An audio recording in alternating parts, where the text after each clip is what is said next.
여러분 안녕하세요. 그간 잘 지내셨습니까? 한국도 되게 추워졌다고 뉴스를 들었는데 피츠버그도 10월 들어서 훨씬 날씨가 추워지고요. 여기는 기온차가 되게 심해요. 그래서 예를 들면 어제는 20도 이상이었는데 오늘은 예를 들면 9도 뭐 이렇게 툭 떨어지고 그런 날씨 변화가 조금 급격한 지역인 것 같습니다. 그리고 비도 최근에 되게 자주 오고요.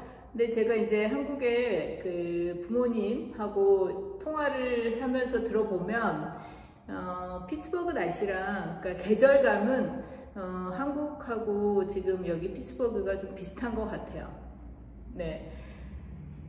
지난번 영상 올리고 나서 지금 10월 말이거든요. 여기는 10월 31일 일요일이에요. 그래서 시간이 또 한 달 이상 지난 것 같고 저의 이 카네기 멜론 대학에서의 연구 기간으로 따지면 이제 딱 한 달이 남은 5개월을 잘 보내고 한 달이 남은 시점입니다. 그래서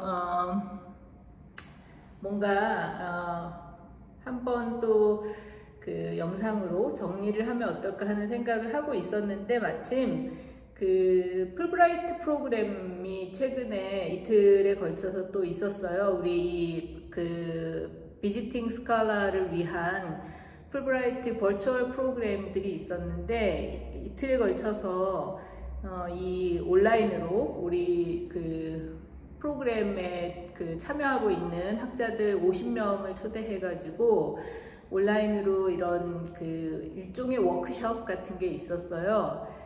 공식 명칭으로는 2021 Fulbright Visiting Scholar Workshop on Professional Grant Development. 그러니까 번역을 하자면 풀브라이트 이 비지팅 스칼라들을 위한 워크숍인데 주제가 이 전문가적인 연구비 수혜를 좀 더 잘 하도록 하는 이제 한국식 표현으로 하면 역량광합 워크숍 같은 것들이 되겠죠. 그게 이틀에 걸쳐서 열렸고요. 우리는 50명이 이제 미국에 와 있는 지금 풀브라이트 학자들 굉장히 여러 군데로 흩어져 있죠. 당연히 한국의 그런 규모하고는 다르니까. 그래서 저는 이제 한국 학자로서는 한 명이었고요. 많은 학자들이 인도 학자들이 많았어요. 그래서 인도에 지금 최근에 이런 지적 파워를 다시 한번 실감하게 되는, 사실 카네기 멜론 대학에서 특히 이제 이 로보틱스와 컴퓨터 공학 쪽에 학생들이 압도적으로 인도 학생들이 많아요. 그래서 사실 미국의 그리고 이 지금 업계, IT 업계 특히 쪽에서 보면 인도 학자나 과학자나 또 공학하는 기술 분야의 사람들이, 인력들이 정말 인도 사람들이 많은데 확실히 지금 맨파워를 느끼겠더라고요. 근데 우리 이 풀브라이트 50명 안에도 정말 인도 학자분들이 많아서 역시 최근에 이 인텔렉추얼 랜드스케이프이 어떤지를 좀 실감하게 되더라고요. 어쨌든 그렇게 지금 미국에 와 있는 연구기관을 수행하고 있는 다양한 지역의 다양한 출신 국가의 학자들이 이제 미국의 여러 대학에 포진해 있으면서 즉 방문학자로 있으면서 이 워크숍에 참여를 했는데 강사로 초대된 이 마리아라는 분이 이틀에 걸쳐서 우리와 같이 이제 워크숍을 진행을 했어요. 근데 이제 큰 줄기에서 보면 닥터 마리아가 준비한 여러 가지 이 그랜트 디벨롭먼트를 위한, 그러니까 전문적으로 연구비를 지원받고 그렇게 해서 자신의 연구를 더 발전시킬 수 있는 그런 역량을, 학자의 역량을 키울 수 있는 자료들을 우리한테 이제 제공해주고 그걸 가지고 강의를 하시는 부분이 있었고, 우리는 이제 거기서 그 강의를 단순히 이제 수동적으로 듣기보다는 여러 가지 그런 그 케이스들을 사례를 그러니까 제시하면 그 사례들 속에서 어떤 프로포절이 어떤 부분에서 좋고 어떤 부분은 좀 한계가 있는 것 같고 이런 디스커션을 했고요. 그다음에 이제 그 일정 시간 동안은 소규모 그룹으로 쪼개져 가지고 이제 줌 안에서도 이렇게 소규모 그룹으로 그 스플릿 할 수 있잖아요. 분리할 수 있잖아요. 그래서 쪼개서 그 소규모로 들어가서 한 10명씩 해서 또 그룹별 토론, 그리고 특히 이제 자신이 최근에 어떤 연구를 하고 있고 그 연구들과 이 워크숍에서 우리가 이제 그 얻게 된 여러 가지 그런 파운데이션이라든가 그랜트 리소시스 같은데, 그러니까 연구 지원을 하는 그런 재단이라든가 정부기관이라든가 하는 곳들을 리서치해서 이렇게 자신이 갖고 있는 연구 주제하고 잘 맞고, 그리고 그걸 이제 프로포저를 쓴다면 어떤 식으로 쓸 수 있을지 같은 것들을 이렇게 프랙티스를 했었어요. 그게 이제 큰 틀에서 2개의 축으로 이 워크숍이 진행이 됐었는데, 사실 저 같은 경우도 한편으로는 여전히 어딘가 제가 가진 그 아이디어라든가 연구 계획 같은 것 프로젝트를 어플라이하는 어플리컨트이고, 그러니까 지원자의 입장이고, 그러나 또 한편으로 저는 좀 다양한 뭐 학계나 미술계나 또 문화예술계나 쪽에서 요청받은 리뷰라든가 뭐 심사 같은 것들을, 그러니까 리뷰어가 되기도 하고 주리가 되기도 하는, 그리고 이제 최근에 같은 경우는 자세히 설명할 수 없지만 그런 리뷰어들을 전체적으로 이렇게 좀 그 오거나이즈 하는 그런 역할까지 하고 있는데, 이제 말하자면 제 입장 같은 게 사실은 많은 경우에 앞으로 연구를 더 할 사람들, 아니면 또 현장에서 일하는 많은 분들이 갖게 되는 포지셔닝이라고 생각해요. 그러니까 한편으로는 그러니까 단순히 계속 어딘가 지원하는 그런 입장만이 아니라 자기가 또 어디선가는 심사를 하기도 하고 또 평가를 하는 사람이 되기도 한다는 거죠. 그래서 사실 그런 지점에서 보면 이 그랜트를 그 중심으로 봤을 때 자기 역량을 강화하는 것들에 되게 장점 중에 하나가 그런 소위 더블 바인딩 돼 있는 포지션이라고 생각해요. 그러니까 단순히 그 심사만 하고 다니거나 아니면 계속 어딘가 어플라이 하는 그런 입장에 머무는 게 아니라 자신이 어딘가 그 심사를 하면서 그 지원자의 입장들을 이해해가는 것들, 그 다음에 지원자의 입장에서 심사를 하는 사람 내지는 심사의 어떤 관점에서 어떤 것들이 중요하고 어떻게 준비해야 되는지 같은 걸 이해하는 것이 되게 중요하다고 봐요. 물론 여기서 대전제가 있는데 일종의 윤리적인 차원, 그러니까 연구 윤리적인 차원에서 보면 심사자 입장에서는 굉장히 많은 그 소위 지원서라든가 이런 것들을 보게 되잖아요. 근데 그것이 자기가 입장을 바꿔서 어딘가 지원하려고 할 때 그 봤던 어떤 자료를 쓰거나 아이디어를 도용하면 안 되죠. 절대 그렇게 하면 안 돼요. 그건 뭐 여러분들이 그럴 거라고 생각하지 않고, 저도 전혀 그런 부분에서는 뭐 상상도 할 수 없지만 제가 이제 말하다 보니까 문득 그 부분이 좀 조심스러워서 강조하고 싶어요. 그러니까 무엇보다도 그 연구 윤리가 굉장히 중요한데, 그리고 그것은 사실 오리지널리티를 자기가 보호받는 것만큼이나 사실 또 타인의 그 오리지널리티 내지는 크리에이티비티 같은 것들은 보호해줘야지만 자기도 보호받을 수 있는 것이고, 그리고 부지불식간에 자기가 영향을 받는다라는 부분도 사실 저는 별로 안 믿어요. 분명히 자기가 인식하게 되거든요. 그래서 어쨌든 이 얘기를 길게 할 건 아니지만 제가 말씀드리는 이 그 심사자로서 내지는 지원자로서의 포지셔닝을 이렇게 바이스 버사 해보는 것들이 필요하다고 말하는 건 결코 그 입장을 바꾸면서 불합리한 차원에서 이익을 얻자라는 뜻이 전혀 아니고 오히려 그 포지셔닝을 달리함으로써 그 이해의 폭을 넓히자는 뜻입니다. 그러니까 지원자의 입장이 됐을 때 그 아이디어의 차원에서부터 결과, 이 프로포저를 끝내는 차원까지 얼만큼 완벽하게 프레임워크를 하고 또 적절한 곳에 그 소위 자기가 어플라이를 하고 그 다음에 그런 식의 프로포저를 제출해서 그랜트를 받을 때 일종의 책임감 같은 것들에 대해서 끊임없이 자기 이기적인 차원에서 생각할 게 아니라 객관화된 입장에서 특히 이제 이게 그 공공적인 차원의 평가를 받는다라고 할 때 나는 도대체 이걸 왜 하는가, 가치가 있는가 이런 생각을 하면서 준비를 해야 된다는 뜻이고, 그 다음에 심사자 입장에서는 당연히 전문적으로 아주 엄격하고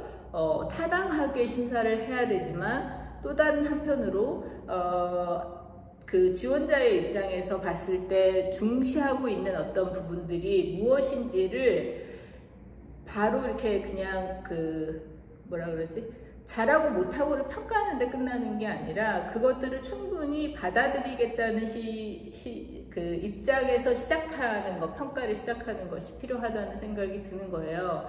그래서 어쨌든 그런 부분들이 되게 저는 그 이번 워크숍에서 저한테 계속 이렇게 떠올랐던 생각들이고, 그 워크숍 중간에 Q&A 하면서 제가 이제 그 얘기를 그러니까 이 얘기가 이제 나왔던 맥락은 그거였어요. 어떤 다른 학자분께서 urgent한, 그러니까 굉장히 긴급한 어떤 주제의 연구를 한다고 할 때 그 연구의 어떤 그 지원처를 찾는 문제 같은 것들을 질문을 마리아한테 하셨는데, 그래서 이제 그런 그 긴급한 어떤 의제들을 연구 지원하는 부분들과 같은 걸 답을 해주시면서 이제 그 허리케인 같은 것들이 자연재해 같은 게 있었을 때 어떻게 그 자연재해를 그 겪은 지역에 그 합당한 그런 그 프로젝트를 입안하고 그걸 어플라이해서 받아내고 하는 연구비를 수혜받고 하는 얘기들을 했거든요. 근데 이제 저는 거기에 조금 더 덧붙여서 그런 얘기들을 했어요. 거기 전적으로 다 그 토론 내용에 동의하지만 한편으로 그렇게 어전트한 그 어젠다가, 그러니까 긴급한 의제들이 긴급한 만큼이나 충분하게 리서치되거나 준비되지 않은 상태로 프로포절이 제출되기도 하더라. 그래서 나는 그런 프로포절을 리뷰할 때 딜레마를 느꼈다. 그러니까 분명히 아이디어라든가 목적의식은 되게 중요한데 사실 되게 그 전체적인 계획서가 슈퍼피셜하거나 피상적이거나 문제의 해결법이 없는 그런 그 어전트한 프로포절들의 경우는 좀 딜레마가 있더라, 이런 얘기를 제가 했거든요. 그랬더니 마리아 선생이 이제 조금 그 의외라는 듯이 당신은 리뷰도 하십니까? 이렇게 질문을 하더라고요. 그래서 그렇다. 그러니까 나는 사실 이 워크숍의 그 from the beginning, 처음부터 사실 그 부분을 조금 더 얘기를 해보고 싶었는데, 사실 우리가 나만 그런 게 아니라 대부분의 이 지금 그 비지팅 스칼러들이 그렇게 한편으로는 우리가 풀브라이트에 이렇게 어플라이해서 풀브라이터가 된 그랜트를 받은 사람들이지만, 그랜트이지만 또 다른 한편으로 자기 자국에서라든가 활동하면서 심사도 하고 그러지 않냐라는 질문 얘기를 하고 싶었다. 그랬더니 이제 마리아는 정말 그 중요한 얘기를 했는데, 사실 여러분들이, 저 말고 여러분들이 그 기회가 된다면 누구들 리뷰를 하는 그런 일을 하십시오, 이렇게 얘기를 하더라고요. 그러니까 그렇게 해봐야지만 사실 자신이 어떻게 그 프로포즈를 쓸지를 알게 되는 거예요. 도대체, 그러니까 심사자 입장이 되면 왜 그런 거 있잖아요. 그 냉정하게 보게 되는 부분이, 객관적으로 보게 되는 부분이 있고, 그래서 자신이 서술할 때는 되게 중요하지만 좀 불필요한 얘기까지 막 쓰고 있는 경우들이 있어요, 빠져서. 근데 그 심사자 입장으로 이렇게 상상을 해서 이미지네이션을 해서 읽어보면 이런 얘기들은 별로 중요한 얘기가 아니거나 오히려 논지를 막 이렇게 모호하게 만드는 그런 얘기구나 라고 파악하게 되는 부분이 있거든요. 그래서 그런 부분들에 대해서 입장을 바꿔서 경험을 해보는 거 좋다라는 말씀 하셨고, 저는 그 부분 되게 중요하다고 강조하고 싶어요. 그리고 사실 오늘 이 영상도 저는 그러니까 피츠버그에서 제가 그 연구 기간을 한 달을 남겨놓은 시점에서 그 단순한 안부를 그 전하는 영상은 아니고, 이 워크숍에서 이제 다뤘던 그런 내용들, 물론 이거는 이제 우리를 위한 거기 때문에 자료를 여러분들한테 뭐 유출하거나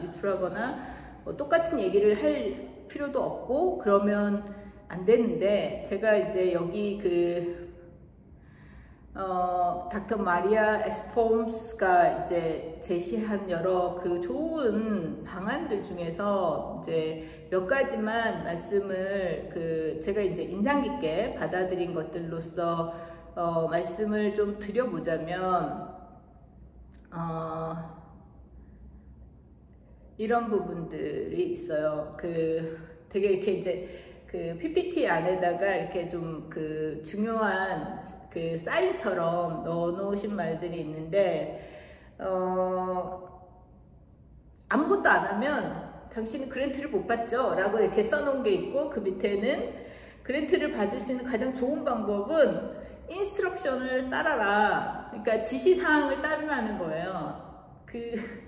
이건 이제 그 그랜트를 받는 문제만은 아닌 것 같은데, 대학에서도 특히 이제 석박사 논문 지도를 하거나 하면 그런 경우를 많이 겪어요. 뭐냐면, 제가 이제 그 예술 그 창작 쪽에 있는 그 학과에 있어서 그런 특성이 있을 수도 있지만, 되게 뭐라고 하지? 자유로운 거예요. 자신의 아이디어라든가 자신이 하고 싶어하는 어떤 그것들에 접근하는 방법이 되게 자유로워요. 그런데 자유로운 그 아이디어들과 창의적인 그 내용들을 인스트럭션에 맞춰야지만 학위를 받을 수 있는 거예요. 이건 되게 중요한 거예요. 그러니까 그 자유로운 상상이라든가 내지는 뛰어난 그 학술적, 예술적 창의성을 제가 억압하려고 그러는 게 아니라, 그런 거를 제대로 된 인스트럭션 안에다 담아야지만 그게 학계 안에서라든가 예술계에서 전달 가능하고 이해 가능하고 공유 가능해진다는 뜻으로서 그 얘기를 하고 싶어요. 그래서 근데 그거를 그 마리아 에스폼스가 이렇게 써놨더라고요. Best way to get a grant, follow the instructions. 되게 심플한 얘기지만 이런 부분들이 사실 쉽지가 않아요. 대부분 사람들이 그런 부분에서 어떠냐면 자신의 인스트럭션을 충분히 인지한 상태에서 한다고 생각하지만, 인스트럭션에서 계속 벗어난 자기 예외적인 어떤 상황들이 가능하다고 생각하면서 쓰게 되는 부분들이 있고요. 또 한편으로는 뭐랄까, 인스트럭션 내용을 잘못 이해해가지고 그런 것들이 있고 그렇다고 생각합니다. 그 다음에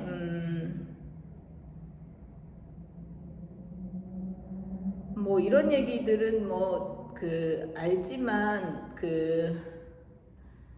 명확하게 이렇게 PPT에다가 써놓으셔서 되게 저는 다시 한번 이렇게 자신을 셀프 리플렉션 하는 이 얘기를 했더니 또 그 마리아가 막 이렇게 또 동의를 해줬는데, 이 워크숍이 저한테는 사실 되게 새로운 어떤 정보를 많이 얻게 된 워크숍은 아니고, 오히려 자기 스스로를 이렇게 그 성찰하고 자신의 입장과 타인의 입장과 그리고 어플리컨트로서 아니면 리뷰어로서 그런 입장들을 좀 이렇게 다자적으로 같이 다시 한번 생각해보는 계기가 되긴 했었어요. 이런 말들은 좀 당연하지만 우리가 사실 막상 프로포즈를 쓰려고 할 때 자기한테 이렇게 그 용서하는 부분들 같은 거, Start with a good idea, 좋은 아이디어로 시작해야 되는 거 맞아요. 근데 어떤 경우는 주객이 전도해가지고 이렇게 그 어딘가 지원을 해야 되겠다 생각하면서 아이디어를 짜내는 경우들이 사실 많잖아요, 여러분. 근데 그런 부분들은 좀 오히려 자기 스스로가 푸어한 좀 빈곤한 어떤 상황에 자기를 이렇게 처박히는 거니까 안 좋은 거죠. 말이 잘 안 되네요.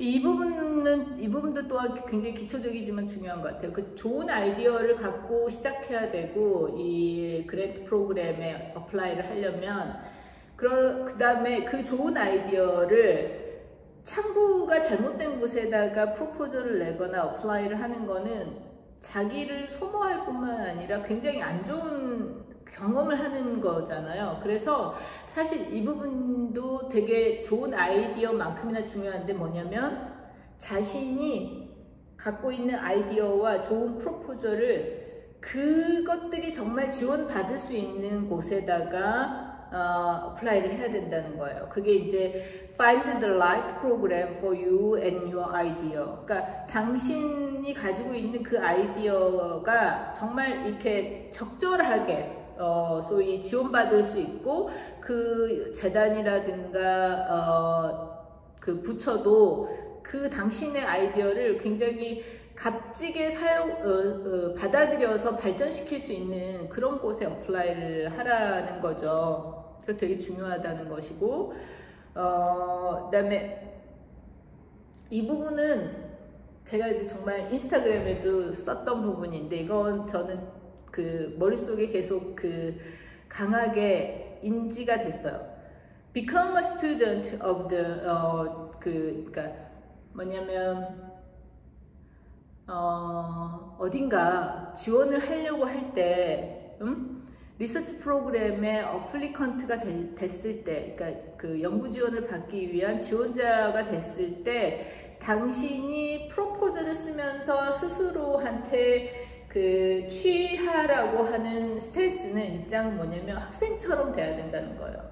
근데 여기서 become a student가, 그러니까 학생처럼이라는 뜻이 되게 여러 가지 의미가 해석될 수도 있겠지만, 되게 심플한 뜻은 뭐냐면 자신이 이 프로포즈를 쓰는 데 있어서 충분히 연구하고 있는, 공부하고 있는 사람으로서 프로포즈를 쓰라는 거예요.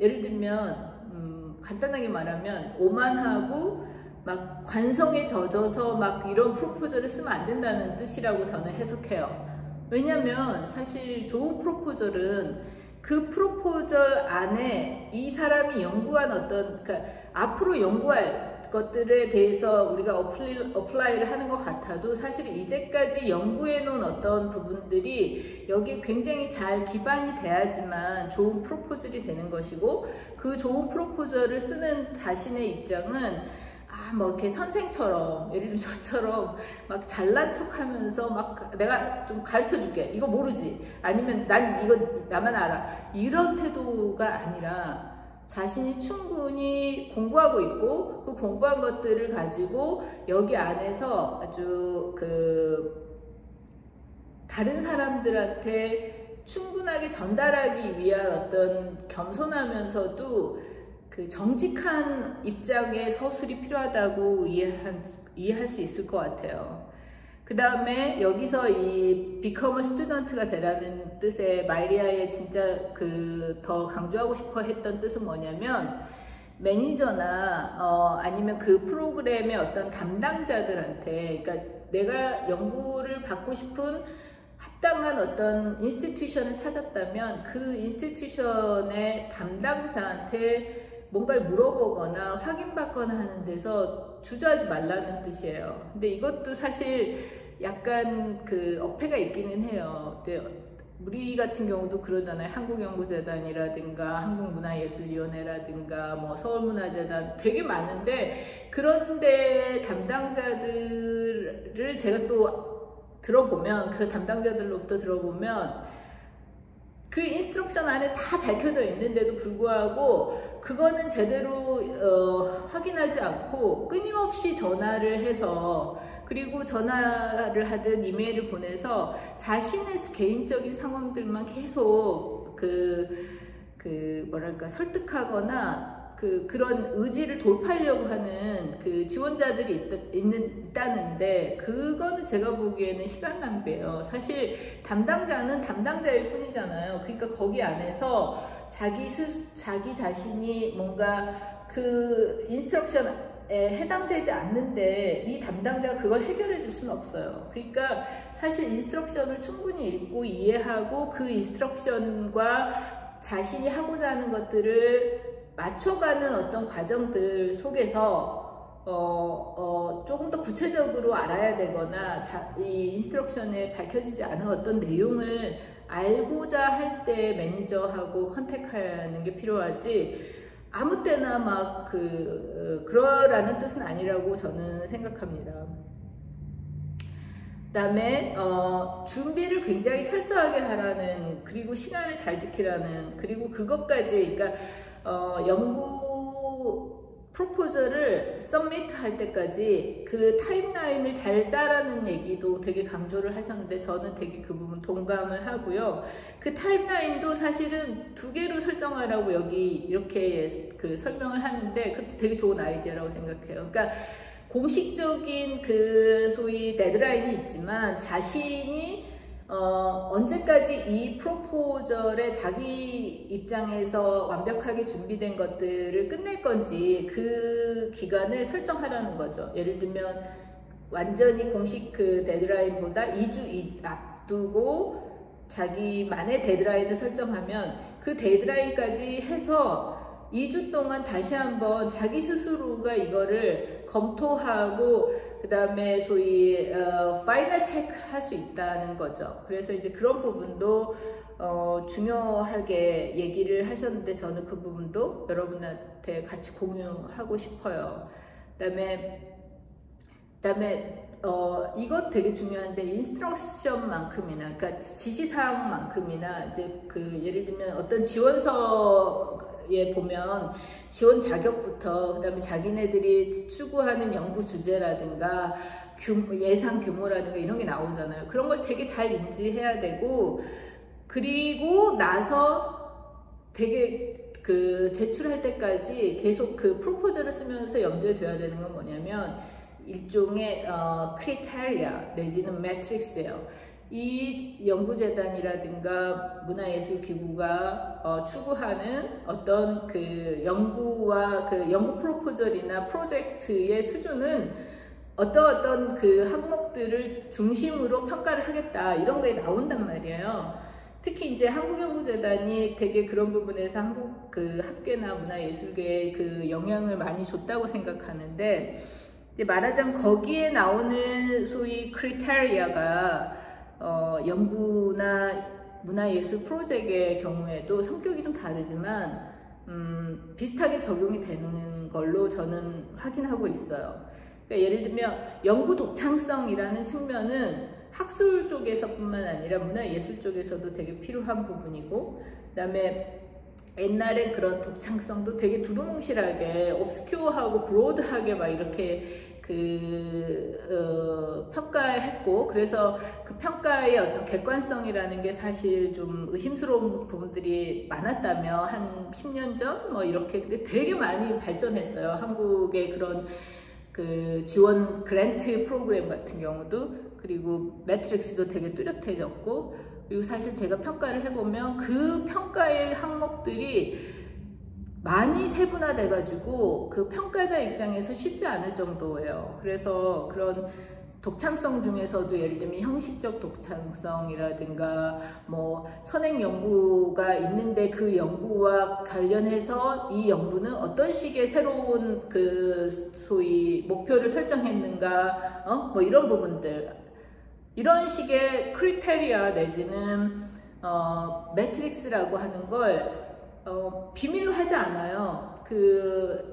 예를 들면 이렇게 공개 그랜트 프로그램 같은 경우, 그다음에 뭐 문화예술 사업의 그 지원 같은 경우도 분명히 그런 식의 그 크리테리아를 밝혀놓는다고요. 그러면 그런 걸 찾아서 자신이 가지고 있는 아이디어와 그리고 목표의식과 그 다음에 실제 그 프로그램의 그 실무적인 차원들과의 그 비교를 해가면서 프로포즈를 쓰는 동안 발전시킬 수도 있는 거예요. 아, 내가 이런 부분은 전혀 생각하지 못했지만 평가의 항목에서 보면 이런 부분 되게 중요하구나. 그럼 나는 이런 부분들을 어떤 식으로 내 프로포절이나 프로젝트 안에서